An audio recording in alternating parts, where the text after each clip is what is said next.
여러분 안녕하십니까? 모레까지 예정됐던 대전 지역의 사회적 거리두기 4단계가 또다시 2주 연장됐습니다. 지난 열흘 동안 하루 평균 70명의 확진자가 나온 때문입니다.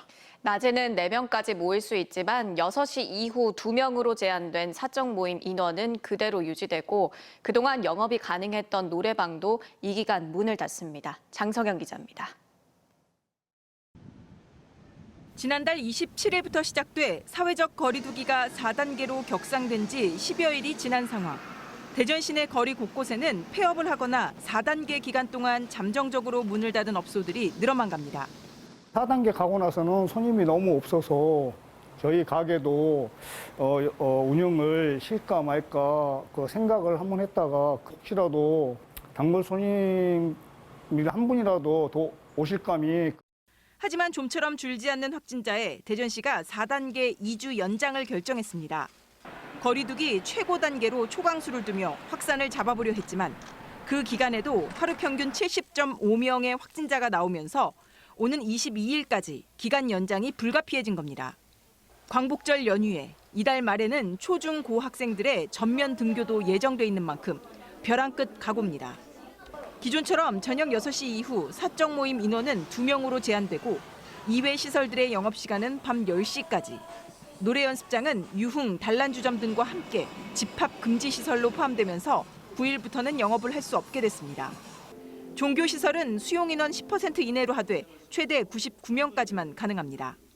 소상공인과 자영업자분들을 비롯한 시민 여러분들께 또다시 고통을 감내해드리게 돼서 매우 송구스럽습니다만 4단계를 2주간 연장하기로 결정하였습니다. 대신 코로나 검사의 편의성을 높이기 위해 9일부터는 대전시청 남문광장에도 임시선별검사소를 추가 설치해 운영하기로 했습니다. 또 폭염에 시달리는 의료진의 안전을 위해 모든 임시선별검사소에서는 오후 1시부터 3시까지 검사를 중단하고 휴식 시간을 갖게 됩니다. 확진자 급증으로 부족한 병상은 국군병원 86병상과 9일부터 보훈병원 30병상을 추가해 총 201병상이 운영됩니다. 정부의 국민재난지원금 계획과 더불어 대전시에서는 소상공인, 자영업자에 대한 별도의 지원 대책을 마련 중으로 이달 중순 발표하기로 했습니다. TJB 장석영입니다. 산발적인 집단 감염으로 대전과 세종, 충남에서 모두 106명의 확진자가 발생했습니다. 대전에서는 가족과 지인 등 소규모 일상 감염이 지속되는 가운데 연기학원과 태권도장 등에서 확진자가 추가되며 67명이 늘었습니다. 충남 논산의 한 요양원에서는 60대에서 90대에 이르는 요양원 입소자 10명이 확진 판정을 받았습니다. 일부는 1차, 일부는 2차 백신 접종까지 마친 것으로 알려져 당국이 변이 바이러스 여부 등 역학조사를 벌이고 있으며 요양원 종사자 12명 가운데 1명도 확진되는 등 충남에서 35명이 추가됐습니다. 세종에서는 태권도장 확산세가 주춤한 가운데 해외 입국자 등 4명이 추가됐습니다. 두 돌도 안 된 여자아이가 잠을 자지 않고 운다는 이유로 학대, 살해한 혐의로 구속 기소된 20대 남성이 피해 여아의 생명을 빼앗기 전 성폭행까지 저지른 혐의도 받고 있는 것으로 확인됐습니다. 검찰이 해당 내용을 공소 사실에 적시한 가운데 20대 양 씨가 성폭행 혐의에 대해 부인하는 것으로 알려져 공판 과정에서 사실관계에 대한 다툼이 이어질 전망입니다. 또 유전자 조사 결과 양 씨는 애초 경찰 조사에서 친부라는 취지로 진술했던 것과 달리 피해 아이의 친부가 아닌 것으로 검찰은 파악하고 있습니다.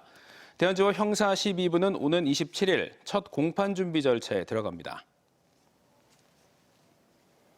충남 농업기술원이 국내에서 재배 기간이 가장 짧은 벼 품종인 빠르미를 개발했는데 일반 논에서 대량 수확에 성공했습니다. 또 수확과 동시에 다시 벼를 심었는데요. 동남아에서나 있던 이기장 농법이 국내에서도 이제 가능해졌습니다. 강진영 기자입니다.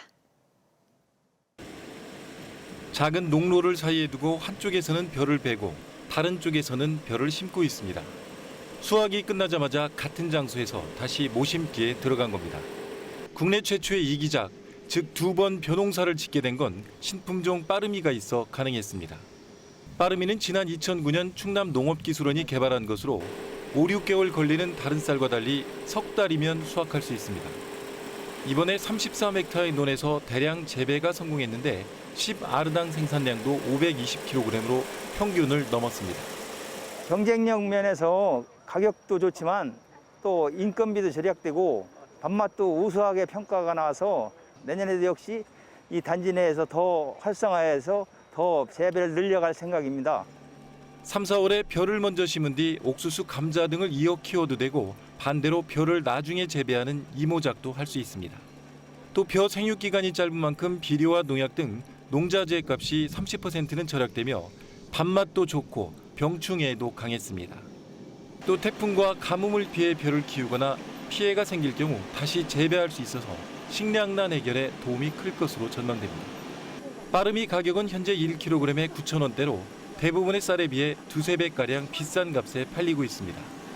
빠르미를 통해서 대한민국에서 처음으로 햇살을 선보이게 됩니다. 높은 가격으로 판매할 수 있어서 어떤 농가 소득이 증진에도 커다란 의미가 있고, 충남도는 북한 식량난 해소를 위해 빠르미를 북한에 보급하는 방안도 검토하고 있습니다. TJB 강진원입니다. 대전지검 형사 2부는 국책연구원의 특허 출원과 등록 관련 비용을 거짓 청구해 수십억 원을 가로챈 변리사를 구속 기소하고 연구원을 불구속 기소했습니다. 기계연구원 산업재산권 출원과 등록 관리 업무를 맡았던 변리사 A씨는 실제 대리하지 않은 특허 관련 비용을 허위 청구하는 수법으로 2015년부터 지난해까지 5년여간 226회에 걸쳐 67억 원을 챙긴 혐의를 받고 있습니다. 연구원 B씨도 거짓 대금 지급 의뢰서를 작성한 뒤 임의로 결제한 혐의를 받고 있습니다. 검찰은 변리사와 공공기관 직원이 장기간 거액의 국가 예산을 가로챈 사건이라며 강력 대처할 방침이라고 밝혔습니다. 어젯밤 9시 50분쯤 충남 당진시 송하급 서해안고속도로 목포 방향 송악나들목 램프 구간에서 25톤 화물차가 경계석을 넘고 전도돼 반대편 차선에서 마주오던 1톤 트럭과 충돌했습니다. 이 사고로 1톤 트럭 운전자가 그 자리에서 숨지고 동승자도 크게 다쳤습니다. 경찰은 25톤 트럭이 무게중심을 잃고 넘어진 걸로 보고 자세한 사고 경위를 조사 중입니다. 세종의 집값이 청약 열기와 달리 8월 들어서도 하락세가 이어졌습니다. 한국부동산원의 8월 첫 주 주간 아파트 매매 가격 동향에 따르면 세종의 아파트 매매가는 지난주 0.09% 내린 데 이어 이번 주 역시 0.06% 하락하며 2주 연속 하락세가 이어졌습니다. 대전은 전주 대비 0.27%, 충남은 0.25% 상승하는 등 완만한 상승세가 이어지고 있습니다. 연일 기록적인 폭염이 이어지는 가운데 폭염 재난에 대한 지원 예산이 대폭 삭감된 것으로 나타났습니다. 민주당 장철민 의원에 따르면 산업안전보건공단은 폭염재난 재해 대책 예방 보조 사업으로 이동식 에어컨이나 그늘막 지원을 지원했는데 지원 대상은 지난해 11,183곳에서 올해 772곳으로 93% 급감했습니다.